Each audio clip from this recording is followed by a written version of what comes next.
సృష్టికర్త అనే దేవుడు ఆయన హృదయాలను మార్చగలని వాడు, మనసులను మార్చగలిగిన వాడు. ఆయన అనుకుంటే మీ శత్రువులను మిత్రులుగా చేయగలడు. శత్రువులు ఉన్నారు, నన్ను అందరూ వ్యతిరేకిస్తున్నారు, నాకు నెగిటివ్గా మాట్లాడుతున్నారు, అందరూ నా గురించే ఈ ఆలోచన పక్కన పెట్టి, దేవా నా శత్రువులను క్షమిస్తున్నాను, నా విరోధుల కొరకు ప్రార్థించమన్నావు, నన్ను హింసించే వారి కొరకు ప్రార్థించమన్నావు, ప్రార్థిస్తున్నాను ప్రభు అని మత్తయి సువార్త 5వ అధ్యాయం 40-45 వచనం వరకు, మార్కు సువార్త 11వ అధ్యాయం 25వ వచనంలో మీ శత్రువుల కొరకు ప్రార్థించమన్నాడు.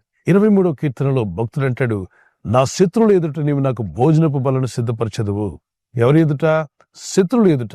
సహజంగా మిత్రులు మనల్ని ఆహ్వానిస్తారు, మిత్రులు మనకు భోజనాన్ని ఏర్పాటు చేస్తారు, మిత్రులు సహాయం చేయడానికి ప్రయత్నం చేస్తారు.